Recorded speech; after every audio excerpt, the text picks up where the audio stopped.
اعوذ باللہ من الشیطان الرجیم بسم اللہ الرحمن الرحیم۔ تمام مؤمنین کو یا علی مدد والسلام علیکم ورحمۃ اللہ وبرکاتہ۔ عزیزان، جیسا کہ آپ سب جانتے ہیں کہ گزشتہ کافی دنوں سے قبلہ ضمیر اختر نقوی صاحب اور کچھ نواسب کی خلفاء کے لحاظ سے اور مولا علی صلوات اللہ علیہ کے لحاظ سے ایک گفتگو کئی پارٹس میں ڈیوائیڈڈ یوٹیوب پر موجود ہے، اور بہت سے مومنین نے مجھے باقاعدہ اس کے لیے کہا کہ اس کا جواب لازم و ملزوم ہے۔ تو میں نے چاہا کہ اس ساری گفتگو پر نظر کر کے پھر دلائل دیے جائیں، لیکن انتہائی افسوس کے ساتھ یہ کہنا پڑ رہا ہے کہ علمی بحث کا ظاہر آپ جانتے ہیں ہر موقع کی مناسبت سے اس کا طریقہ اپنایا جاتا ہے۔ نیشنل میڈیا کا اور ہے، باقی معاملات اور ہیں، مناظرہ اور ہے، مکالمہ اور ہے، لیکن وہاں پر احترام سادات کو بھی مجروح کیا گیا اور انتہائی گستاخانہ لہجے میں بدتمیزی کے ساتھ ضمیر اختر نقوی صاحب کو مخاطب کیا گیا اور عجیب و غریب قسم کے ان سے سوالات کیے گئے ہیں۔ تو آئیں دیکھتے ہیں کہ بالآخر ان کا یہ سیٹل جو پلان تھا نواسب کا ضمیر اختر نقوی صاحب کے، کیونکہ جب انہوں نے جواب دیا وہ سوشل میڈیا پہ کافی وائرل ہوا، پھر انہوں نے مل کے ایک پلان بنایا کہ کسی طرح اس بندے کی شخصیت کو مجروح کیا جائے۔ اس لحاظ سے پھر انہوں نے مل کے باقاعدہ ایک اکیلے تنہا شیعہ خطیب کو گھیر کے اس کے ساتھ بد تہذیبی کا بھی مظاہرہ کیا۔ خیر، ان کی باتوں کا اب without wasting a single part of time مجھے جلد سے جلد رد بھی کرنا ہے، اور آج کی اس ویڈیو میں ایک بھی شیعہ کتاب کا دخل نہیں ہوگا، تمام کتب انہی نواسب حضرات کی ہیں، اور انشاءاللہ تبارک و تعالی میں امید کرتا ہوں کہ دنیا جو منصف مزاج لوگ پائے جاتے ہیں دنیا میں، وہ میرے دلائل پر غور بھی کریں گے اور باقاعدہ ان لوگوں کا جھوٹ پکڑا بھی جائے گا۔ کہیں نا کہ ہاں آپ توہین حرام سمجھتے ہیں تمام میں اصحاب ابھی آ رہا ہوں، ابھی پروگرام بھائی آپ ایک جملہ تو بولیں، یہ کیا بات ہو گئی؟ تاثر صحیح جا رہا ہے مطلب علامہ صاحب کی غلط ہو رہا ہے فیس بک پر۔ نہیں، آپ تو حرام سمجھتے ہیں نا، آپ حرام سمجھتے ہیں۔ میں یہ سب بند کراؤں گا، درخواست دی ہوئی ہے۔ ارے آپ اپنا تو بتائیے، درخواست تو بعد میں دیں۔ آپ حرام سمجھتے ہیں ابو بکر صدیق کی توہین کو؟ یہ میں تو کہہ رہا ہوں کہ اخلاق سے گری کوئی بات نہ ہونی چاہیے۔ ابو بکر صدیق کی توہین کیا ہے؟ صحابہ ارے آپ حضرت ابو بکر صدیق کی توہین کیا ہے وہ بتائیے۔ جیسا کہ آپ لوگوں نے دیکھا عزیزان، ایک ہی سوال کو بار بار سامنے رکھا جا رہا ہے اور ضمیر اختر نقوی صاحب سے سوال کیا جا رہا ہے، لیکن انہیں جواب دینے کا اور بولنے کا موقع نہیں دیا جا رہا۔ لہٰذا بحث کے قوانین میں اسے عدم عدالت، عدم علم اور عدم تہذیب شمار کیا جاتا ہے۔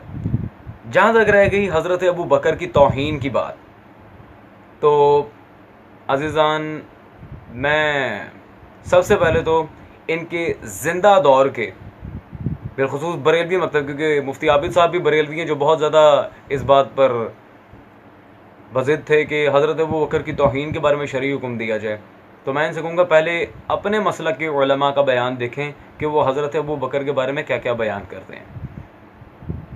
صدیق اکبر نے انہیں کٹ کٹ کٹ کے نہ بہت ہی کٹیا، بلکہ منہ مبارک دی بھی جتیاں ماریاں انہیں۔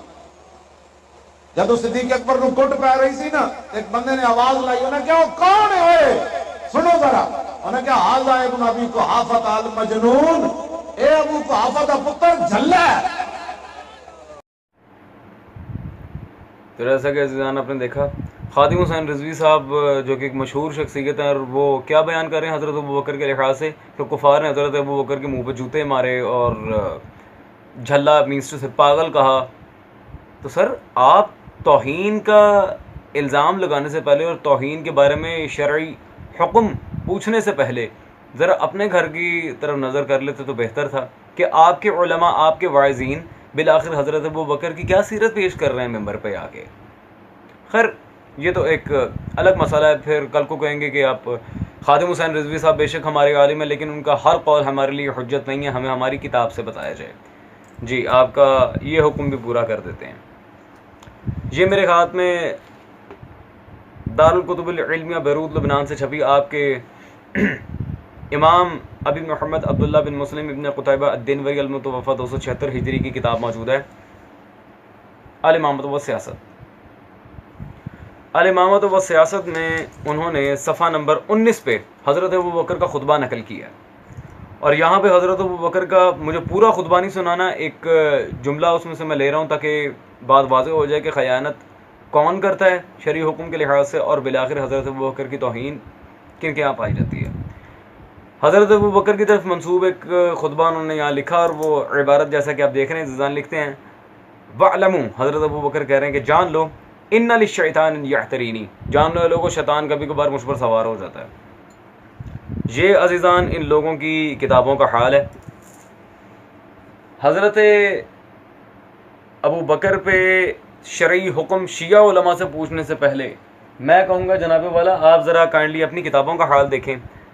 اب کل کو کہیں گے کہ ہم یہ ابن قتیبہ دینوری کون ہے, ہم اس کو نہیں جانتے, تو آپ کی یہ بات بھی پوری کیے دیتے ہیں. اور یہ میں نے صرف محض بطور نمونہ آپ کے سامنے پیش کی ہے. ایک کتاب پیش کرنے کو آپ کی کتابوں میں حضرت ابوبکر, صرف حضرت ابوبکر نہیں, باقاعدہ حضرت عمر, حضرت عثمان اور تمام وہ لوگ جو آپ کے یہاں اکابرین میں شمار کیے جاتے ہیں, ان کی اس قدر توہین آمیز عبارتیں موجود ہیں. اگر پیش کرنے پہ میں اور بے بہا کتب میں موجود ہے.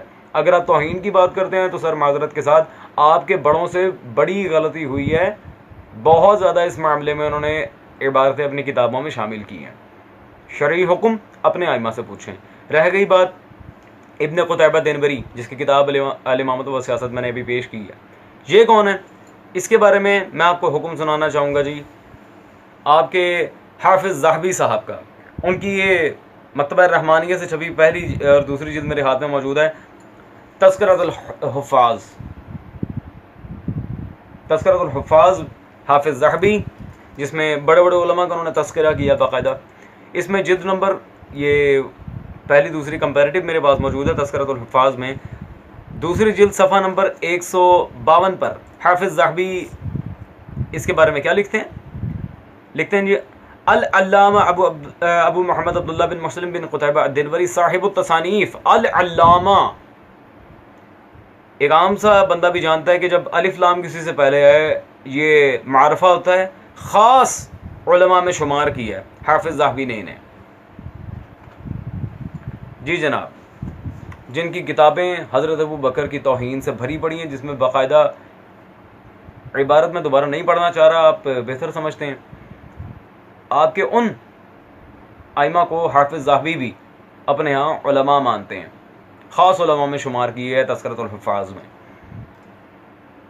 تو جناب توہین کی بات جہاں تک آتی ہے, آپ اپنے ائمہ, آپ اپنے مورخین اور آپ اپنے واعظین کو سمجھائیں اور ان سے شرعی حکم پوچھیں حضرت ابوبکر کی توہین کا. یہ الزاماً جواب تھا, ورنہ جوابات اور بھی بہت سے.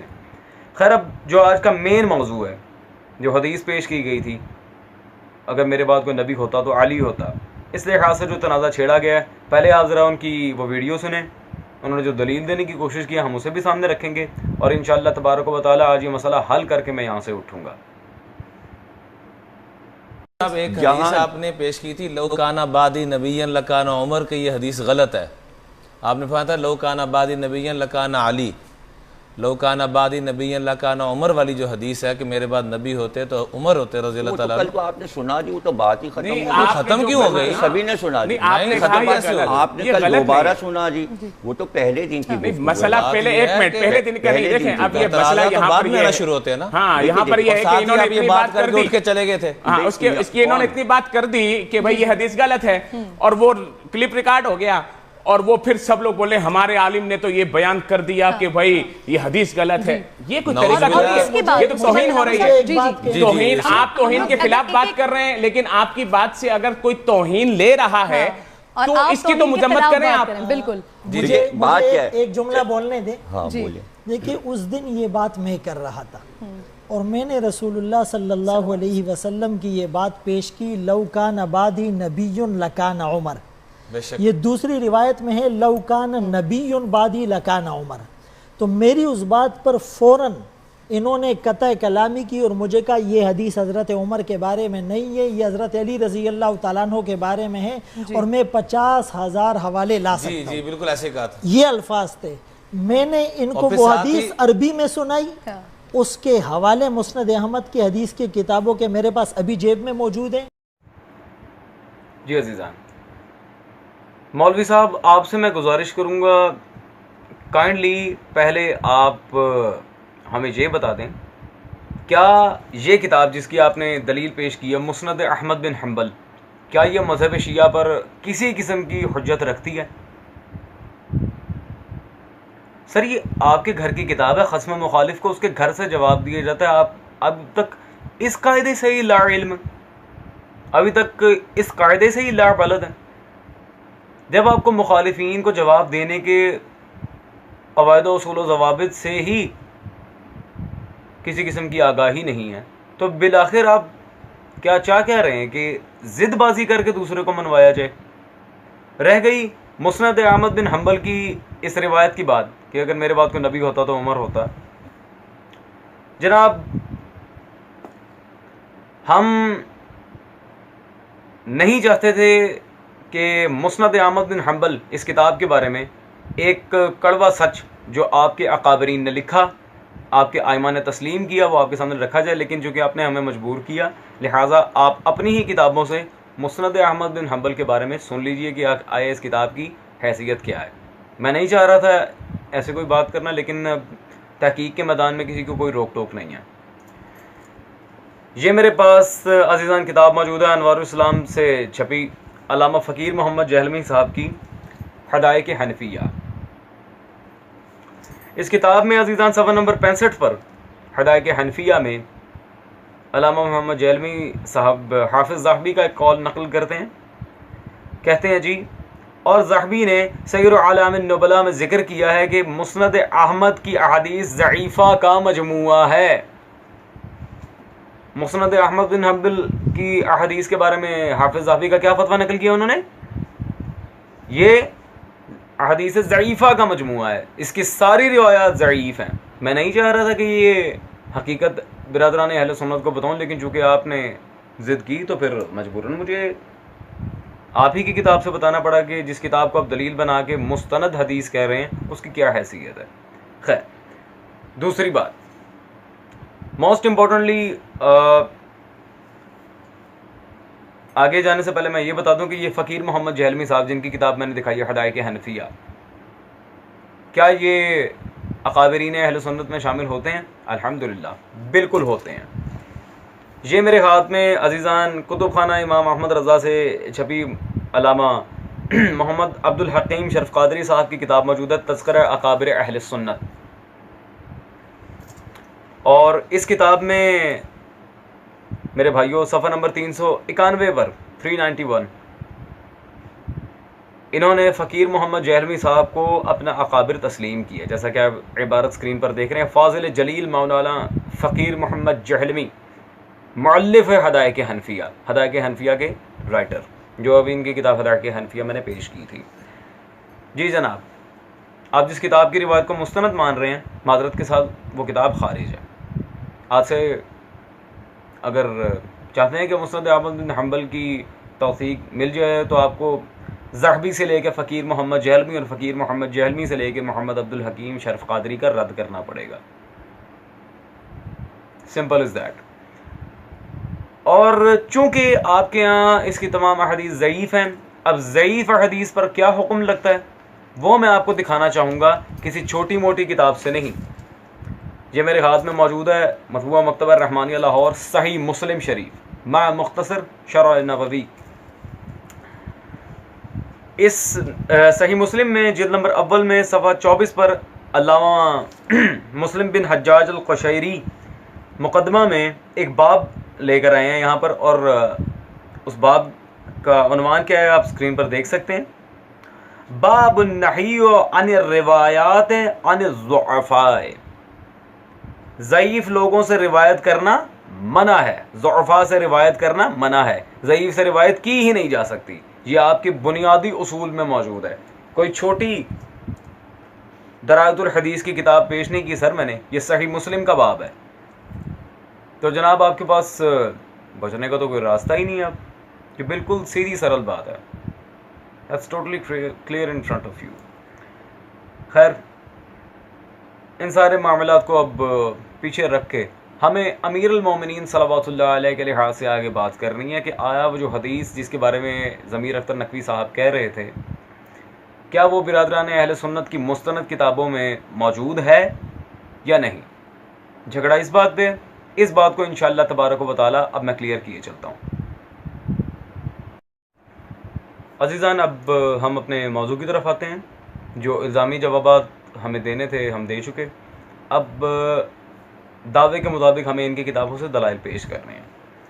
پہلی کتاب یہ میرے ہاتھ میں موجود ہے، مطبوعہ کرما والا بک شاپ لاہور، علامہ سید علی حمدانی اہل سنت کے علماء میں سے ایک ہیں، ان کی کتاب ہے المودۃ فی القربہ، یہ میرے ہاتھ میں موجود ہے، آپ اسکرین پر دیکھ سکتے ہیں اس کو۔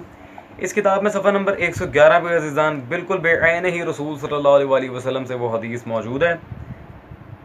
یہ انس بن مالک روایت کرتے ہیں، یہاں رسول صلی اللہ علیہ وسلم کی صاف حدیث ہے، وَلَوْ كَانَ بَعْدَ النَّبِيِّ لَكَانَ عَلِي صلوات اللہ علیہ، اگر میرے بعد کوئی نبی ہوتا علی تو علی ہوتا۔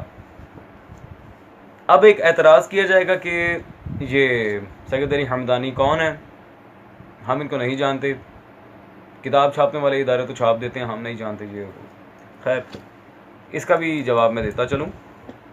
ابھی جنہیں آپ کے اکابرین میں نے ثابت کیا تھا، علامہ فقیر محمد جیلوی، وہ اپنی مشہور کتاب حدائق حنفیہ میں صفحہ نمبر 351 پہ اس عالم سید علی حمدانی کی تعریف میں زمین آسمان ایک کر رہے ہیں۔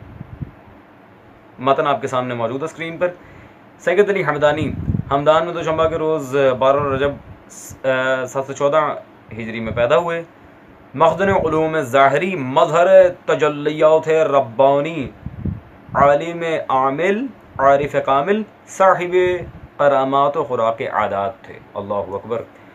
جس عالم کی تعریف میں زمین اور آسمان ایک کیے ہوئے ہیں آپ کے علامہ جیلمی صاحب نے، وہ اپنی کتاب میں بے نئی حدیث لکھ رہے ہیں، اگر میرے بعد کوئی نبی ہوتا علی، سیدھی بات ہے۔ اس کے علاوہ ایک اور حوالہ پیش کرنا چاہوں گا عزیزان حضرات کی خدمت میں، تاکہ کل کو ضمیر اختر نقوی صاحب سے الجھنے سے پہلے انہیں کم از کم اس بات کا علم ہو جائے کہ اگر ہم خاموش ہیں تو صرف اس نیت سے کہ فتنہ دب جائے۔ ہم شیعہ سنی بھائیوں میں اتحاد چاہتے ہیں، لیکن چونکہ آپ نواسب شروع سے ہی ہم شیعہ سنی بھائیوں کو لڑواتے آ رہے ہیں، لہٰذا ہمیں بھی جواب دے کے ثابت کرنا پڑتا ہے کہ ہم منصف مزاج اہل سنت کو اپنا بھائی مانتے ہیں، اور آپ جیسے لوگوں کو ٹھیک کرنے کا کلیہ بھی انہیں بتا رہے ہیں۔ خیر، باقی باتیں بعد میں۔ اب عزیزان میں دوسری کتاب دکھانا چاہ رہا ہوں، یہ میرے ہاتھ میں موجود ہے، آستانہ عالیہ مصطفی قادریہ ویسیکا سے چھپی شیخ سلمان بن ابراہیم قندوزی صاحب کی جنابی المودہ، یہ کتاب آپ اسکرین پر دیکھ رہے ہیں۔ اس کتاب میں عزیزان صفحہ نمبر 198 پر روایت موجود ہے ائمہ اہل بیت میں سے مولا صادق صلوات اللہ علیہ سے، اس باب کی حدیث نمبر 12 اسکرین پر آپ متن دیکھ رہے ہیں۔ امام جعفر صادق صلوات اللہ علیہ اپنے آبا سے روایت کرتے ہیں کہ حضرت علی صلوات اللہ علیہ نے رسول صلی اللہ علیہ وسلم کے ساتھ بعثت و رسالت سے قبل ایک نور دیکھا اور ایک ندا سنی۔ نبی کریم صلی اللہ علیہ وسلم نے حضرت علی صلوات اللہ علیہ سے فرمایا، اگر میں خاتم الانبیاء نہ ہوتا تو تم نبوت میں شریک ہوتے۔ سیدھی بات ہے، یہاں پر بھی حدیث موجود ہے، اگر میرے بعد کوئی نبی ہوتا تو علی ہوتا۔ اب ایک نئی بات کی جائے گی، جی یہ صاحب جناب المودہ سلمان بن ابراہیم قندوزی کون ہے، ہم نہیں جانتے۔ اچھا، آپ کے اس حکم کو بھی پورا کیے دیتے ہیں الحمدللہ۔ یہ دارالعلوم بیروت لبنان سے چھپی میرے ہاتھ میں تیسری جلد ہے، آپ کے امام خیر الدین زرکلی صاحب کی کتاب العالم، جو آپ کے آسماء اور رجال کے بہت بڑے علماء میں شمار ہوتے ہیں۔ انہوں نے تیسری جلد میں صفحہ نمبر 125 میں سلمان بن ابراہیم قندوزی کا جب ذکر کیا ہے تو اس کے ذکر میں کیا لکھتے ہیں؟ الحسینی الحنفی النقشبندی القندوزی، حنفی علماء میں سے تھا، یا آپ کے امام خیر الدین زرکلی لکھ رہے ہیں صاحب جناب المودہ کے بارے میں، اور نیچے اس کی کتاب کا بھی ذکر ہے جو میں نے بطور دلیل پیش کی ہے، جناب المودہ۔ Simple is that. جی عزیزان اور منصف مزاج برادران اہل سنت، اب میں آپ سے ایک سوال کرتا ہوں کہ کیا رہ گیا پیچھے؟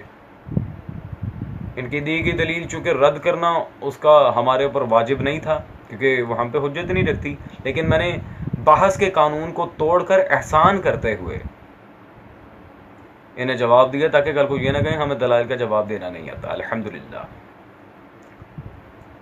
اور اس کے بعد میں نے ان کی مستند حنفی علماء کے ہاں سے گواہی بھی پیش کر دی کہ یہ حدیث مولا علی پہ دلالت کرتی ہے۔ اب ایک بات کو میں واضح کرنا چاہ رہا ہوں مقام نبوت و ولایت کے لحاظ سے، اور انشاءاللہ تبارک و تعالی آج کی اس ویڈیو کے آخر میں جس شخصیت کا میں اصول پیش کروں گا اس سے یہ کبھی بھی منحرف نہیں ہو سکتے۔